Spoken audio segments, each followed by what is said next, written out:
Hello વિદ્યાર્થી મિત્રો, ધોરણ 9 સાયન્સ ચેપ્ટર નંબર 14 નૈસર્ગિક સ્ત્રોતો.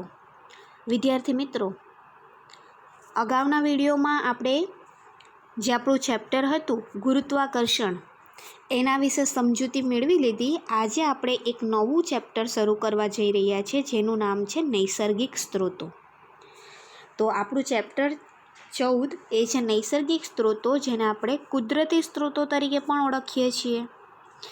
હવે તમે સૌ પરિચિત જ છો કે આપણી પૃથ્વી જ એક એવો ગ્રહ છે કે જેના પર જીવન આવેલું છે. તમે અન્ય ગ્રહ પર કોઈ માનવીને રહેતો જોયો હશે તો કે ના, અન્ય કોઈ ગ્રહ પર હજી સુધી માનવી ત્યાં રહી શક્યો નથી. આપણી પૃથ્વી જ એક એવો ગ્રહ છે કે જેના પર જીવન આવેલું છે. અને એવું કહેવાય છે કે પૃથ્વી પર આપણે જીવી શકીએ છીએ એનું કારણ છે પૃથ્વી પર આવેલા જુદા જુદા પરિબળો. પૃથ્વી પર તાપમાન, પાણી, આહાર એટલે કે આપણો ખોરાક, એની બધી જ જરૂરિયાત આપણને પૃથ્વી દ્વારા પ્રાપ્ત થાય છે. એટલે માનવી એના પર આવેલા તમામ પ્રકારના સજીવોની મુખ્ય આવશ્યકતાઓ, મુખ્ય પાયાની જરૂરિયાતો પૃથ્વી પૂરી પાડે છે. અને પૃથ્વી એ જરૂરિયાત એના પર આવેલા આ મુખ્ય નૈસર્ગિક સ્ત્રોતો જે છે એમાંથી પૂરી કરતી હોય છે. તો આપણે આ ચેપ્ટરની અંદર જુદા જુદા નૈસર્ગિક સ્ત્રોતો, એમાં પૃથ્વી પરથી આપણને મળી આવતા સ્ત્રોતો, એમાં હવા, આ સિવાય જુદા જુદા નૈસર્ગિક સ્ત્રોતો, પવનો, વરસાદ, પાણી, અને સાથે સાથે એ નૈસર્ગિક સ્ત્રોતો દ્વારા જુદા જુદા જે પ્રદૂષણ ફેલાય છે એના વિશે, અને જુદા જુદા જૈવ ભૂ રાસાયણિક ચક્રો એટલે કે નાઇટ્રોજન ચક્ર, ઓક્સિજન ચક્ર, કાર્બન ચક્ર, આ દરેક વસ્તુની આ ચેપ્ટરમાં આપણે સમજૂતી મેળવવાની છે. તો ચાલો વિદ્યાર્થી મિત્રો, આપણે આપણા ચેપ્ટરની શરૂઆત કરીએ, અને એ છે નૈસર્ગિક સ્ત્રોતો. તો સૌથી પહેલાં તો અહીંયા તમને કહે છે, જે મેં તમને કહ્યું એમ, કે શા માટે પૃથ્વી ગ્રહ પર જીવન આવેલું છે. પૃથ્વી ગ્રહ જે છે એના પર જીવન શા માટે આવેલું છે, અથવા તો શા માટે પૃથ્વી ગ્રહ પર જીવન આવેલું છે. તો સૌથી પહેલી જો વાત કરવામાં આવે તો જીવન માટે આવશ્યક, જીવન માટે જુદી જુદી જરૂરી એમ કહેવાશે. તમે અહીંયા જોઈ શકો છો, જુઓ કે જીવન માટે આવશ્યક તાપમાન, વધુ પ્રમાણમાં પાણી અને ખોરાક એ આપણી જરૂરિયાત છે. આપણા જીવન માટે આપણને તાપમાન જોઈએ, પાણી જોઈએ, આહાર જોઈએ પૂરતા પ્રમાણમાં, એ આપણી મુખ્ય જરૂરિયાત છે. અને પૃથ્વી પર સજીવોની આ જે મૂળભૂત આવશ્યકતાઓ છે એની પૂર્તિ માટે સૂર્યમાંથી ઉર્જા મળે છે. પૃથ્વી પર રહેલા પાણી, વાયુઓ અને અન્ય પરિબળો આપણને પ્રાપ્ત થાય છે.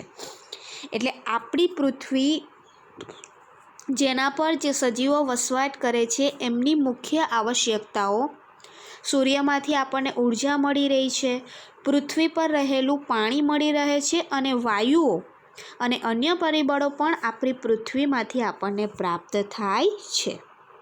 એટલે એવું કહેવાય છે કે પૃથ્વી પરનું જીવન આ બધા જ પરિબળો પર આધાર રાખે છે. આ બધા જ પરિબળો જે આપણી મુખ્ય જરૂરિયાત છે, તાપમાન, પાણી, વાયુઓ, ખોરાક, આ દરેક વસ્તુ આપણને પૃથ્વી પરથી સરળતાથી ઉપલબ્ધ થાય છે. એટલા માટે આ પૃથ્વી ગ્રહ એવો છે કે જેના પર જીવન આવેલું છે, કારણ કે માનવીની તમામ જરૂરિયાત આ ગ્રહ પર પૂરી થતી હોય છે. હવે એના પછી જો આપણે વાત કરીએ તો આપણે કહ્યું કે પૃથ્વી, જેના પર આપણને જરૂરી તમામ પ્રકારના સ્ત્રોતો આવેલા છે. તો પૃથ્વી પર આ સ્ત્રોતો કયા છે? તો અહીંયા તમને આપેલું છે, જુઓ કે મુખ્ય પૃથ્વી પર આ સ્ત્રોતો, એમાં ભૂમિ, પાણી અને હવા છે. તો અહીંયા તમે જોઈ શકો છો કે પૃથ્વી, આપણી પૃથ્વી, એના પર જીવન માટે આવશ્યક એવા જે અજૈવિક ઘટકો આપેલા છે, તો એ અજૈવિક ઘટકો કયા કયા? તો કે પૃથ્વી પર જીવન માટે જરૂરી એવા અજૈવિક એટલે કે નિર્જીવ ઘટકોમાં 3 છે. એક હવા, એક પાણી અને એક જમીન એટલે કે ભૂમિ. હવે આ જે અજૈવિક ઘટકો છે એના વડે રચાતા 3 આવરણો વિશે સમજીએ.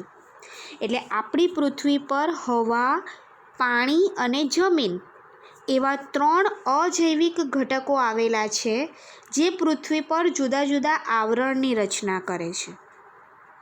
એમાં સૌથી પહેલી આપણે મૃદાવરણની વાત કરીએ તો મૃદાવરણ એટલે પૃથ્વીનું સૌથી બહારનું ખડકો અને જમીનવાળું આવરણ. પૃથ્વી પર જે જમીનવાળો વિસ્તાર આવેલો હોય, ખડકોવાળો વિસ્તાર આવેલો હોય જેને આપણે મૃદાવરણ તરીકે ઓળખીએ છીએ. આ સિવાય આપણે જો વાત કરીએ તો વાતાવરણ. વાતાવરણમાં એમ કહેવાય છે કે વાતાવરણ એ એવી વસ્તુ છે કે જે સમગ્ર પૃથ્વીને ચાદરની જેમ ઢાંકી દે છે. એટલે સમગ્ર આપણી જે આ પૃથ્વી છે, આ ધારો કે આપણી પૃથ્વી, એની ઉપર આવેલું આ જે વાતાવરણ છે એ વાતાવરણ આપણી પૃથ્વીને ચાદરની જેમ ઢાંકતું હવાનું આવરણ એને આપણે કહીએ છીએ વાતાવરણ. અને આપણે એક બીજા આવરણની વાત કરીએ તો એ છે જલાવરણ. જલાવરણમાં એમ કહેવાશે કે આપણી પૃથ્વી એનો 75% જેટલો ભાગ પાણીનો બનેલો છે. આપણી સમગ્ર પૃથ્વી પર 75% હિસ્સામાં પાણી આવેલું છે અને એ પાણીમાં ભૂગર્ભીય જળનો પણ સમાવેશ થાય છે. એટલે પૃથ્વી પર આવેલો આ પાણી સ્વરૂપનો જે ભાગ છે એને આપણે જલાવરણ તરીકે ઓળખીએ છીએ. એટલે તમે જોઈ શકો છો કે પૃથ્વી પર વાયુનું આવરણ એટલે કે વાતાવરણ આવેલું છે, જમીનનો ભાગ એટલે કે મૃદાવરણ આવેલું છે અને પાણીનો વિસ્તાર એટલે કે જલાવરણ આવેલું છે. આ 3 આવરણો આવેલા હોવાને કારણે આપણી પૃથ્વી પર જીવન શક્ય છે.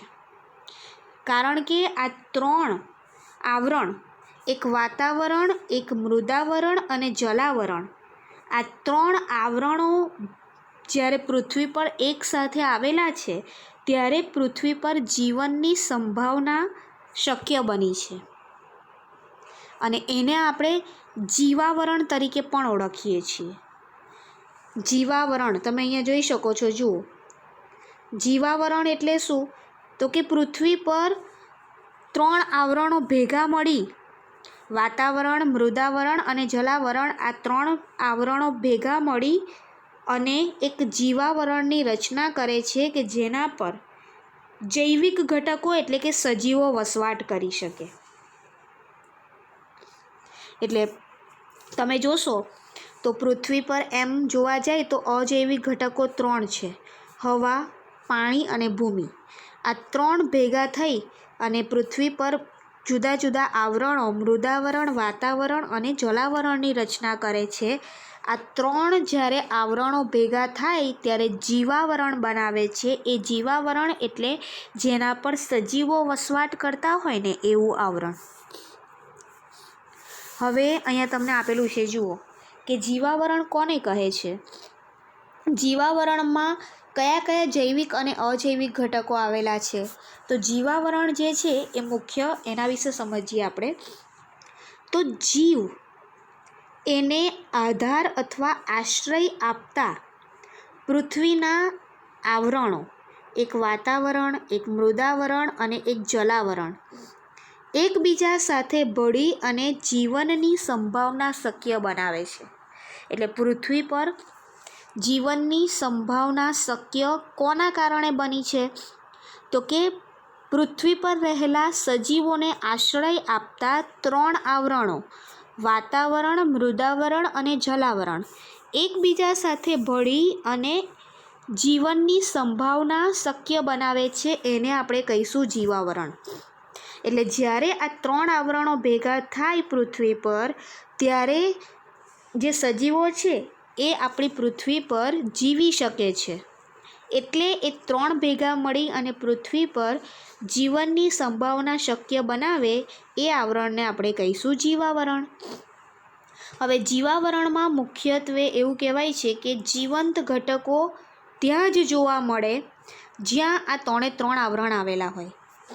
એટલે પૃથ્વી પર વાતાવરણ, મૃદાવરણ અને જલાવરણ આ 3 આવરણો જ્યાં આવેલા હોય ત્યાં જ તમને જીવંત ઘટકો એટલે કે સજીવો જોવા મળે.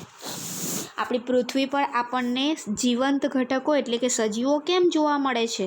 કારણ કે સજીવ માટે જરૂરી વાતાવરણ પણ છે, મૃદાવરણ પણ છે અને જલાવરણ પણ છે. આ 3 વસ્તુ પૃથ્વી પર આવેલી છે. હવે આપણું જે આ જીવાવરણ છે એમાં જૈવિક ઘટકો એટલે કે સજીવો તરીકે કોણ આવેલા હોય છે? તો કે વનસ્પતિ, પ્રાણીઓ અને સૂક્ષ્મજીવો. એક વનસ્પતિ, એક પ્રાણીઓ અને સૂક્ષ્મજીવો. અને અજૈવિક ઘટકો તરીકે હવા, પાણી અને ભૂમિ.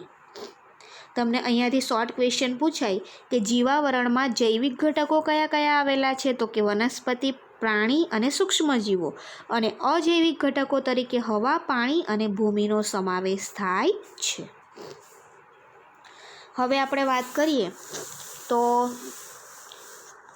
આમ કહેવાય કે આપણો એક નવો ટૉપિક છે. એ નવો ટૉપિક છે શા માટે પૃથ્વી પર જીવન શક્ય છે જ્યારે જે અન્ય ગ્રહો છે શુક્ર, મંગળ જેવા ગ્રહો એના પર જીવન શક્ય શા માટે નથી? તો એના વિશે આપણે સમજીએ. તો એવું કહેવાય છે કે પૃથ્વી, આપણો જે નવો ટૉપિક સ્ટાર્ટ થયો છે એ છે જીવનનો શ્વાસ હવા. બરાબર? તો જીવનનો શ્વાસ હવા એના રિલેટેડ આપણો આ ક્વેશ્ચન છે. કારણ કે તમને એટલું ખબર છે કે હવા એમાં ઘણા બધા, તમે અહીંયા જોઈ શકો છો જે હવાની વાત કરવામાં આવી છે એ હવામાં ઘણા બધા વાયુઓ, નાઇટ્રોજન, ઓક્સિજન, કાર્બન ડાયોક્સાઇડ, પાણીની બાષ્પ, આ દરેક વસ્તુઓનું મિશ્રણ છે આ હવા. અને પૃથ્વી પર આ જે હવાના ઘટકો છે એ પૃથ્વી પરના જીવનના પરિણામે છે.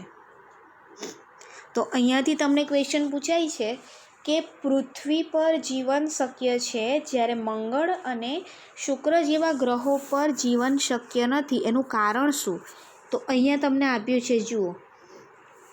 પૃથ્વી પર જીવન છે કારણ કે પૃથ્વીની ફરતે ચાદરની જેમ પૃથ્વીને ઢાંકતું હવાનું એક આવરણ, વાતાવરણ આવેલું છે.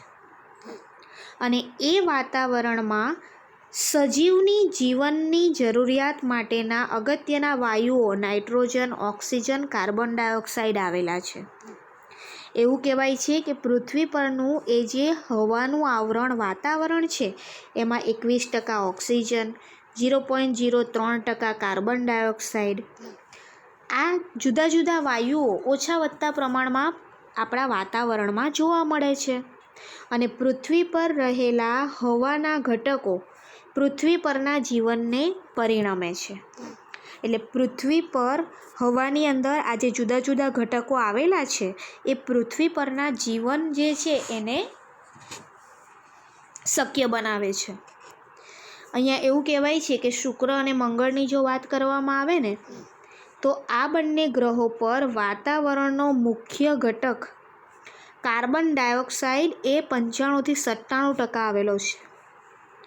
હવે તમને ખબર હોય તો શુક્ર અને મંગળ એ ગ્રહો પર જ્યારે વાતાવરણમાં 75થી 97% જેટલો જો નાઇટ્રોજન આવેલો હોય તો આટલો બધો નાઇટ્રોજન નહીં પણ 95થી 97% જેટલો જો કાર્બન ડાયોક્સાઇડ વાયુ આવેલો હોય તો સજીવો માટે કાર્બન ડાયોક્સાઇડ વાયુ એટલો ઉપયોગી નથી. આપણે ઉચ્છ્વાસમાં કાર્બન ડાયોક્સાઇડ વાયુ બહાર કાઢીએ છીએ, આપણા માટે એટલો બધો અગત્યનો નથી. એટલે આટલા બધા કાર્બન ડાયોક્સાઇડવાળા વાતાવરણમાં આપણું જીવન શક્ય થતું નથી. કારણ કે ત્યાં સૌથી વધારે મંગળ અને શુક્ર જેવા ગ્રહો પર સૌથી વધારે કાર્બન ડાયોક્સાઇડ આવેલો છે. ત્યાં સજીવોના જીવન માટે જરૂરી, શ્વસન માટે જરૂરી ઓક્સિજન પ્રાપ્ત ન હોવાથી ત્યાં જીવન શક્ય નથી. એટલે આપણી પૃથ્વી પર તો હવાનું આવરણ જ આવેલું છે, જેને આપણે વાતાવરણ કહીશું. એ વાતાવરણમાં જુદા જુદા જે વાયુઓ છે ઓછા વત્તા પ્રમાણમાં આવેલા છે. નાઇટ્રોજન, ઓક્સિજન, કાર્બન ડાયોક્સાઇડથી લઈ અને દરેક વાયુઓ. પણ આપણા માટે જરૂરી ઓક્સિજન એ આપણા વાતાવરણમાં છે, જ્યારે એ જ અને કાર્બન ડાયોક્સાઇડ ખૂબ નહિવત પ્રમાણમાં પૃથ્વીના વાતાવરણમાં છે. જ્યારે આપણે અન્ય ગ્રહ મંગળ અને શુક્રની વાત કરીએ તો એટલો બધો 95થી 97% જેટલો કાર્બન ડાયોક્સાઇડ છે અને ત્યાં ઓક્સિજન બિલકુલ નથી. એટલા માટે સજીવોને જીવવા માટે મુખ્ય વાયુ તો ઓક્સિજન જ છે. એ જ જો ત્યાં ન હોય તો આવા ગ્રહો પર એટલે કે શુક્ર અને મંગળ જેવા ગ્રહો પર જીવન શક્ય નથી. હવે એના પછી આપણે વાત કરીએ તો જે આપણે CO2ની વાત કરી, કાર્બન ડાયોક્સાઇડ, એ કાર્બન ડાયોક્સાઇડ એ જુદી જુદી ક્રિયાઓ જે છે એના દ્વારા વાતાવરણમાં મુક્ત થતો હોય છે. વાતાવરણમાં CO2 ખૂબ ઓછા પ્રમાણમાં હોવા માટેના મુખ્ય 2 કારણો છે. એટલે તમને અહીંયા કઈ વસ્તુ સમજાવે છે જુઓ, કે વાતાવરણની અંદર જુદી જુદી ક્રિયાઓ દ્વારા જો વાતાવરણમાં કાર્બન ડાયોક્સાઇડ મુક્ત થતો હોય તો વાતાવરણની અંદર CO2નું પ્રમાણ વધી જવું જોઈએ. પરંતુ વાતાવરણમાં જુદી જુદી ક્રિયા દ્વારા જે CO2 વાતાવરણમાં મુક્ત થાય છે, છતાં પણ વાતાવરણમાં કાર્બન ડાયોક્સાઇડનું પ્રમાણ ઓછું જ હોય છે. એનું મુખ્ય કારણ શું? તો તમને અહીંયા આપેલું છે કે CO2 જે છે ને એને વાતાવરણમાં મુક્ત કરતી ક્રિયાઓ. એટલે વાતાવરણમાં CO2 કઈ રીતે જતો હોય છે? તો સૌથી પહેલાં આપેલું છે સુકોષ કેન્દ્રી એટલે કે યુકેરિયોટિક કોષો.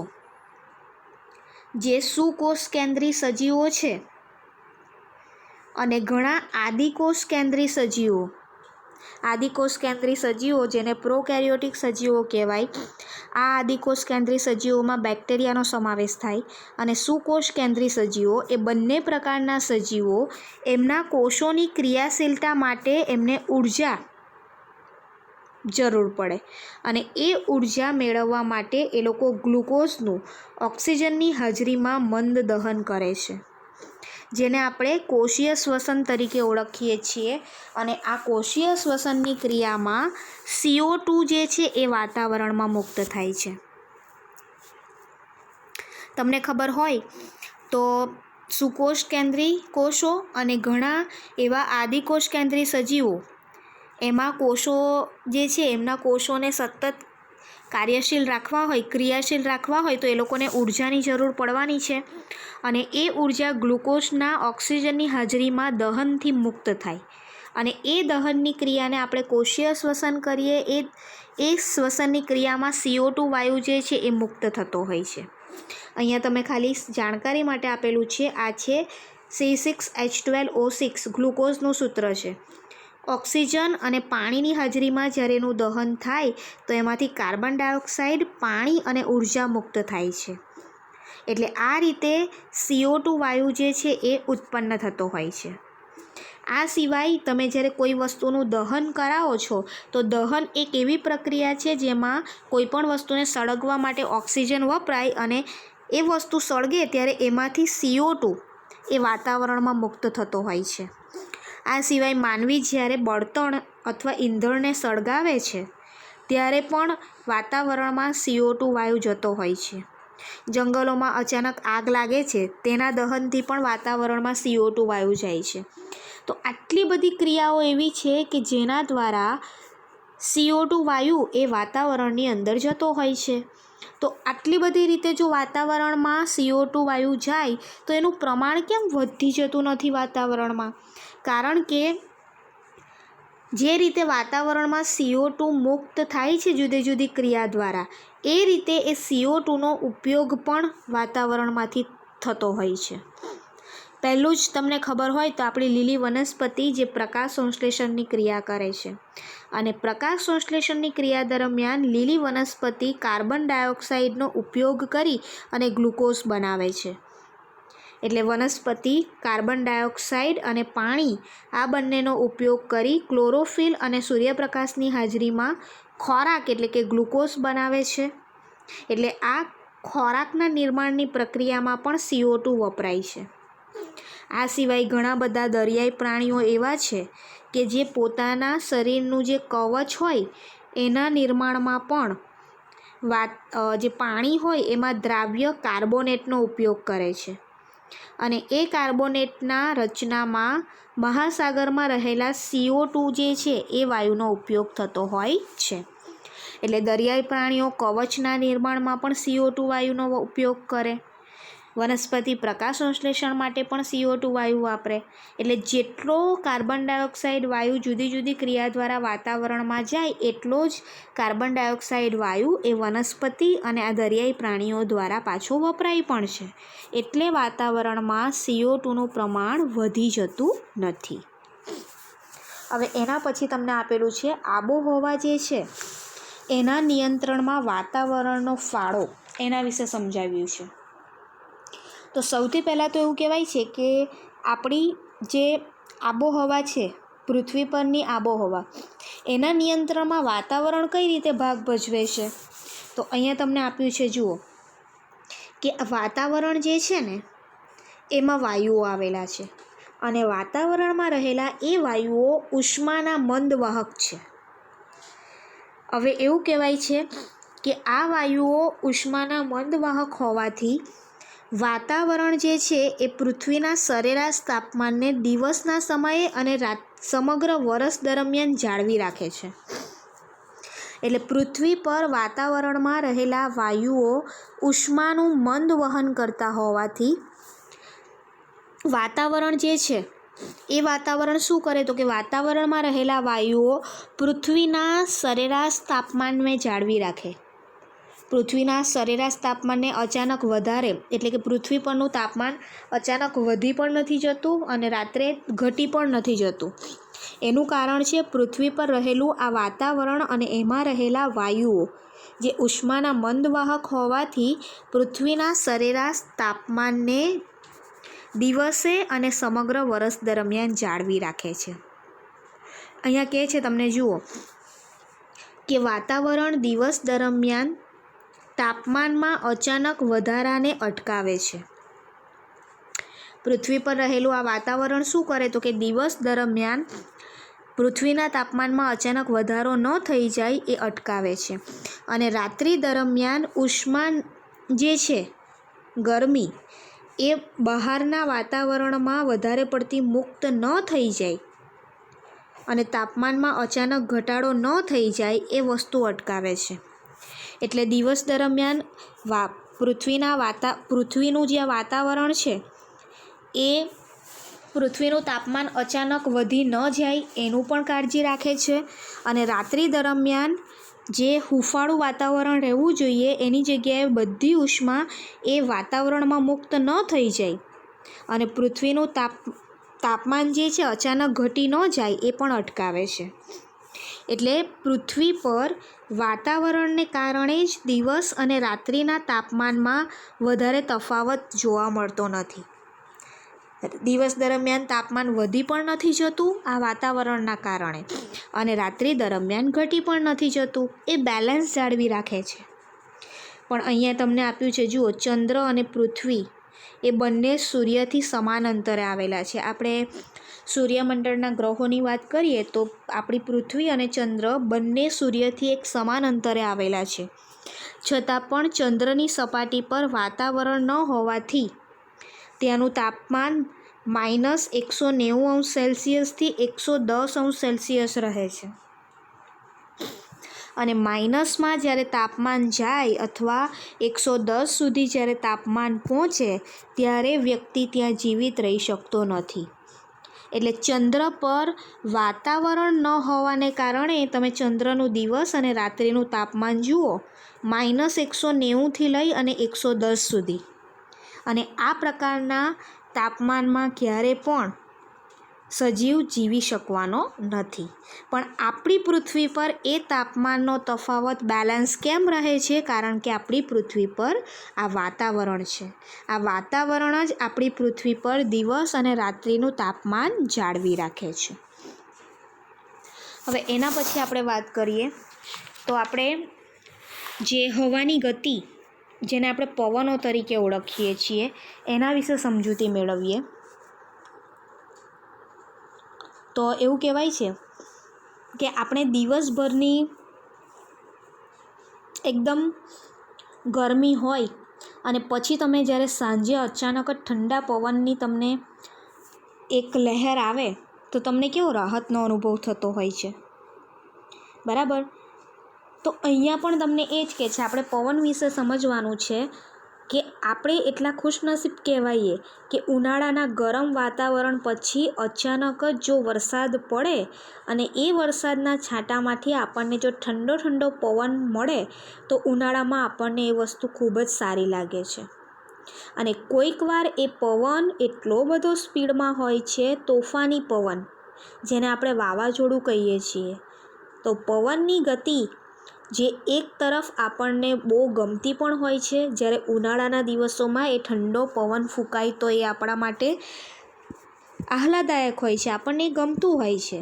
પણ એ જ પવન જ્યારે ભયંકર તોફાન ધારણ કરે વાવાઝોડા સ્વરૂપે તો એ વસ્તુ આપણને નથી ગમતું. તો અહીંયા આપણે એ જ પવનો વિશે સમજવાનું છે, હવાની ગતિ, જેને આપણે પવનો તરીકે ઓળખીએ છીએ. તો અહીંયા પણ તમને એ જ વસ્તુ સમજાવ્યું છે. જુઓ કે ગરમ દિવસ પછી, તમે અહીંયા જોશો, ગરમ દિવસ પછી સાંજના સમયે પવનની જ્યારે ઠંડી લહેર, ગરમ હવામાન પછી અમુક દિવસો પછી જો વરસાદ પડે ને તો એ વરસાદના કારણે ઠંડા પવનોથી આપણને રાહત મળતી હોય છે. અને એવું કહેવાય છે કે આ જે ઘટનાઓ છે એ વાતાવરણમાં જે વાયુઓ ગરમ થવાથી અને પાણીની વરાળ બનવાને કારણે આ વસ્તુ થતું હોય છે. તમે અહીંયા જોઈ શકો છો કે વાતાવરણની અંદર જે વાયુઓ આવેલા છે એ વાયુઓ ગરમ થાય અને પાણીની વરાળ બને. આ બંને વસ્તુના કારણે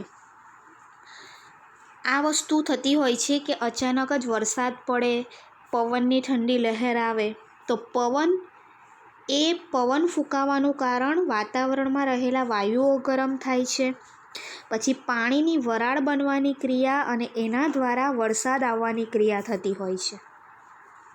તો આપણને ક્વેશ્ચન થાય કે આ પવન કઈ રીતે ફૂંકાતો હશે, પવન કઈ રીતે બનતો હશે, કઈ રીતે હવા આ ઉત્પન્ન થતી હશે. તો એના વિશે આપણે સમજીએ. તો આપણો મેઇન ટૉપિક છે પવન, જેને આપણે લહેરો કહીએ છીએ, એનું સર્જન કેવી રીતે થતું હશે, કઈ રીતે પવન બને છે.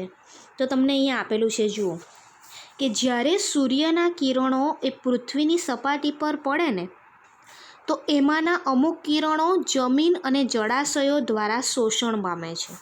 એટલે આપણે જો વાત કરીએ, આ ધારો કે આપણી જમીન છે, સૂર્યના જે કિરણો છે એ સૂર્યના કિરણો જ્યારે આપણી જમીન પૃથ્વીની સપાટી પર પડે ને તો એમાંથી અમુક કિરણો એ આ જમીન અને જળાશયો એના દ્વારા શોષાય છે અને બાકીના મોટા ભાગના વિકિરણો આપણી જમીન અથવા જળાશયોની સપાટી પરથી અથડાઈ અને એનું પરાવર્તન થાય છે. અને આ પરાવર્તન પામેલા કિરણો એ વચ્ચેના વાતાવરણને, એટલે આ વાતાવરણ જે છે એને ગરમ કરે છે અને એ વાતાવરણ ગરમ થવાથી અહીંયા પવન એનું નિર્માણ થતું હોય છે. કેવી રીતે વિદ્યાર્થી મિત્રો, જુઓ તમને અહીંયા હું સમજાવું. ધારો કે આપણી આ જમીન છે, એ જમીન પર અહીંયા આપણા આ સૂર્ય છે ધારો કે, અને આ સૂર્યના જ્યારે કિરણો જે છે એ જ્યારે જમીન પર અથડાય છે, જમીન પર આ સૂર્યના કિરણો પડે ને તો શું થાય, મોટાભાગના સૂર્યના કિરણો એ જમીન અને પાણીની સપાટી દ્વારા શોષાય, બાકીના અમુક કિરણો ત્યાંથી અથડાય અને પાછા ફરે. હવે એ કિરણો અથડાઈને પાછા ફરે તો એ વચ્ચેના વાતાવરણને એ કિરણો ગરમ કરશે. અહીંયા વાતાવરણ જે છે એને ગરમ થશે વચ્ચેનું વાતાવરણ, એટલે એ વાતાવરણની જે આ વચ્ચેના વાતાવરણની હવા છે ને એ પણ ગરમ થશે. ગરમ હવા હલકી અને પાતળી હોય એટલે એ ઉપરની તરફ ખસે, એટલે બાજુની હવા જે ઠંડી હવા છે કારણ કે જુઓ, અહીંયા વાતાવરણ ગરમ થયું એટલે અહીંયાની જે ગરમ હવા હતી એણે ઉપરની તરફ સ્થાનાંતર કર્યું. હવે આ ભાગમાંથી જો હવા ઉપરની તરફ ખસી ગઈ તો અહીંયા ઓછા દબાણવાળો વિસ્તાર સર્જાયો. એટલે બાજુમાં રહેલી વધુ દબાણવાળી હવા એ આ ઓછા દબાણવાળા વિસ્તાર તરફ ધસી આવે છે. એટલે આ રીતે હવા એક બાજુથી બીજી બાજુ ખસે છે. વધુ દબાણથી જે બાજુ હવાનું ઓછું દબાણ સર્જાયું ને એ તરફ હવા ગતિ કરે છે, જેને આપણે કહીશું પવન. એટલે હવા એણે ગતિ કરી એને આપણે પવન તરીકે ઓળખીએ છીએ. તો અહીંયા તમને દરિયાના વિસ્તારમાં જે પવન ફૂંકાય છે એ દરિયાઈ પવન લહેરો અને જમીન પરના પવનોની લહેરો એના વિશે તમને માહિતી આપેલી છે. દરિયો જે છે એના પાસે પણ પવન જે છે એની લહેરો ફૂંકાતી હોય, જમીન વિસ્તારમાં પણ પવન ઉદ્ભવતો હોય. તો બંને વિશે આપણને જાણકારી અહીંયા આપી છે. જુઓ, સૌથી પહેલાં આપણે દરિયાની પવન લહેરો વિશે સમજીએ. તો દિવસ દરમિયાન જે સમુદ્ર પરની હવા જે છે એના કરતાં જમીન પરની હવા વધુ ઝડપથી ગરમ થાય છે. શું જોવા મળે? તો કે દિવસે સમુદ્ર પરની જે હવા હોય ને એના કરતાં જે જમીન પરની હવા છે એ વધુ ઝડપથી ગરમ થાય. આ જે જમીન છે આપણી એની હવાને સૂર્ય દ્વારા વધારે ઝડપથી ગરમ થાય છે. એટલે આ ગરમ હવા જે છે ને એ પાતળી બની, જમીનની ઉપરની ગરમ હવા પાતળી બની અને ઉપરની તરફ ખસે છે. એટલે અહીંયા ઓછા દબાણવાળો વિસ્તાર સર્જાય છે. કારણ કે અહીંયા હવા હતી એ બધી ગરમ થઈ પાતળી બની ઉપર તરફ ખસી એટલે અહીંયા ઓછું દબાણ હવાનું સર્જાયું. તો અહીંયા એવું કહેવાય છે કે સમુદ્ર પરની હવા, આ તમારો સમુદ્ર, તો સમુદ્ર પરની હવા જે છે એ ધીમેથી ગરમ થતી હોવાથી એ ઠંડી હવા હોય છે. એટલે સમુદ્ર પરની હવા જે છે એ ઠંડી હોવાથી ત્યાં વધુ દબાણવાળી હવા કહેવાશે. ઠંડી હવા એ થોડી વધુ દબાણવાળી, અહીંયા જે દરિયાની ઉપરની જે ઠંડી હવા છે ત્યાં દબાણ હવાનું વધારે હશે. એટલે હવાની ગતિ જે છે એ આ વધારે દબાણવાળા વિસ્તારથી ઓછા દબાણવાળા વિસ્તાર તરફ થશે. એટલે કે દરિયા બાજુ જ્યાં હવા ઠંડી છે તો એ હવા એ સમુદ્રની સપાટીની ઉપર જ વધુ દબાણવાળા વિસ્તારમાં જોવા મળશે અને ગરમ હવા જે જમીનની ઉપર છે એ પાતળી હોવાથી ઉપર ખસશે એટલે ત્યાં ઓછા દબાણવાળો વિસ્તાર સર્જાશે. એટલે જમીનની ઉપર ઓછા દબાણવાળો વિસ્તાર સર્જાયો, દરિયાની ઉપર વધુ દબાણવાળો વિસ્તાર છે એટલે હવા વધુ દબાણવાળા વિસ્તારથી ઓછા દબાણવાળા વિસ્તાર તરફ ખસી આવે છે, જેને આપણે પવન તરીકે ઓળખીએ છીએ.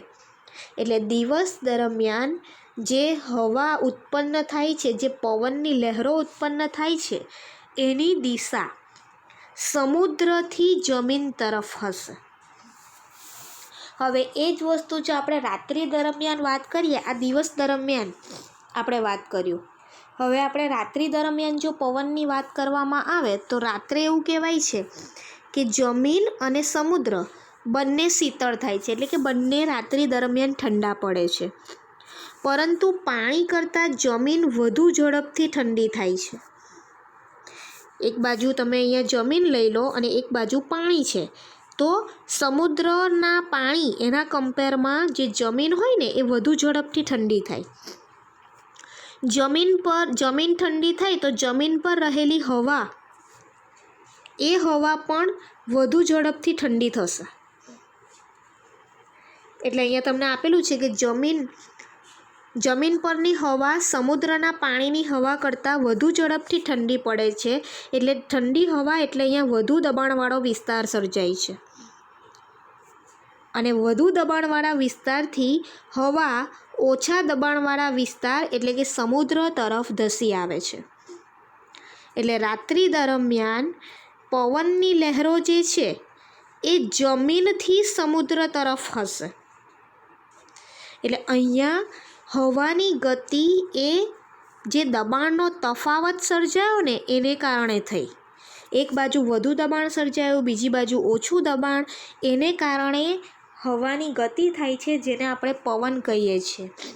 એટલે દિવસ દરમિયાન જો વાત કરવામાં આવે તો દિવસ દરમિયાન પવનની જે લહેર છે એ સમુદ્રથી જમીન તરફ હોય, અને રાત્રિ દરમિયાન પવનની જે દિશા છે એ જમીનથી સમુદ્ર તરફની હોય છે. હવે એના પછી તમને આપેલું છે કે જે તટીય ક્ષેત્રોના વિસ્તારો છે એમાં દિવસ દરમિયાન નીચા અને રાત્રિ દરમિયાન ઊંચા દબાણના વિસ્તારો શા માટે સર્જાય છે? તો જ્યાં સમુદ્ર તટ છે એની જ વાત કરી છે. તો જે તટ પ્રદેશના વિસ્તારો છે ત્યાં દિવસ દરમિયાન અને રાત્રિ દરમિયાન જે દબાણના ક્ષેત્રો ઉત્પન્ન થાય છે, વધુ દબાણ, ઓછું દબાણ, એ શાના કારણે? તો આપણને ખબર છે તટીય ક્ષેત્રોમાં દિવસ દરમિયાન જમીન એ ઝડપથી ગરમ થાય. હવે જમીન ગરમ થાય એટલે એની ઉપર રહેલી હવા પણ ગરમ થવાની. એ ગરમ હવા ઉપરની તરફ ખસે એટલે ત્યાં ઓછું દબાણ સર્જાય, બરાબર. અને રાત્રિ દરમિયાન જમીન ઝડપથી ઠંડી થાય એટલે ત્યાં નીચા દબાણનો વિસ્તાર સર્જાય. એટલે તટીય ક્ષેત્રો જે છે એમાં જમીન એ ઝડપથી ગરમ અને રાત્રિ દરમિયાન ઝડપથી ઠંડી થતી હોવાથી ત્યાં ઊંચા અને નીચા દબાણના ક્ષેત્રો સર્જાય છે. અને તટીય ક્ષેત્રો જે છે સમુદ્ર તટ, ત્યાં રાત્રિના સમયે હવાની દિશા કઈ હશે?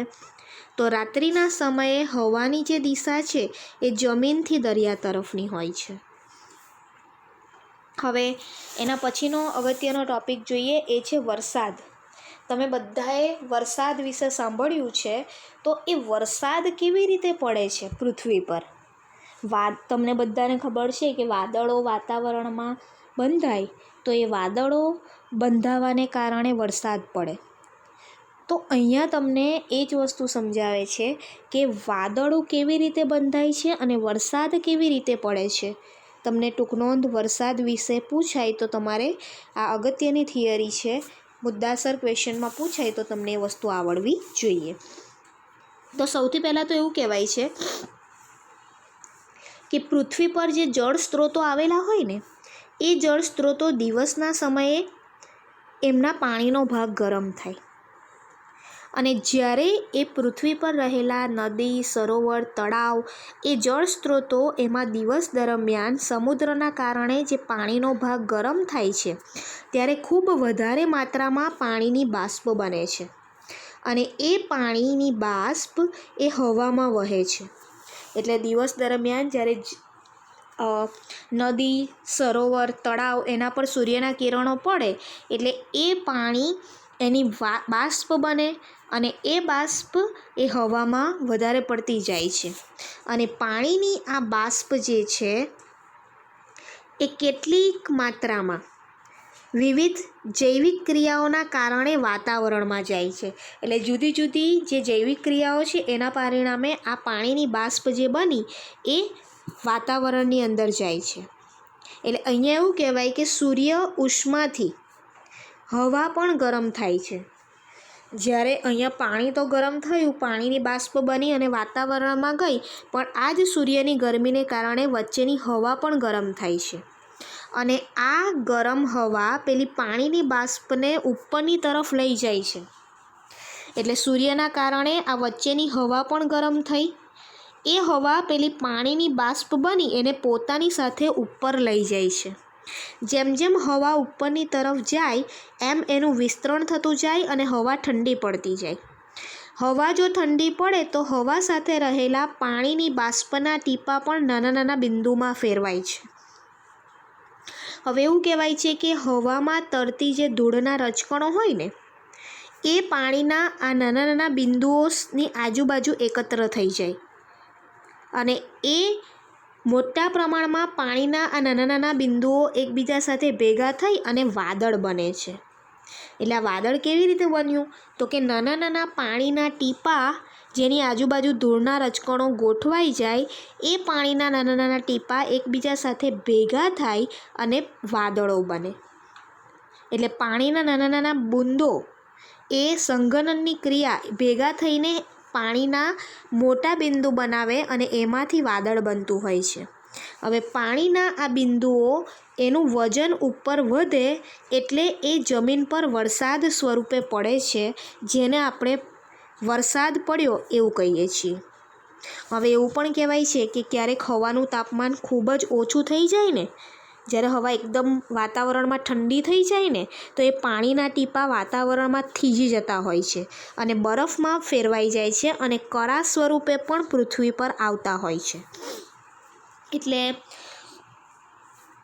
વરસાદ કેવી રીતે પડે છે તો તમને આનો આઈડિયા આવી ગયો કે દિવસ દરમિયાન સૂર્યના કારણે પૃથ્વી પરના જળાશયો ગરમ થાય. જળાશયો ગરમ થાય એટલે જળાશયના પાણીની બાષ્પ બને. સાથે સાથે સૂર્યને કારણે વચ્ચેની વાતાવરણની હવા પણ ગરમ થાય. એ ગરમ હવા પેલા પાણીના બાષ્પને પોતાની સાથે લઈ ઉપરની તરફ જાય છે. જ્યારે પાણીની બાષ્પ હવા સાથે ઉપરની તરફ જાય ત્યારે હવા ઉપરની તરફ જતાં વિસ્તરણ પામતી જાય ને ઠંડી પડતી જાય. હવા ઠંડી પડે એટલે પાણીના ટીપાં પણ ઠંડા પડે અને પાણીની બાષ્પ એ નાના નાના ટીપામાં ફેરવાય. આ પાણીના નાના નાના ટીપાં ધૂળના રજકણો સાથે જોડાય અને વાદળો બનાવે.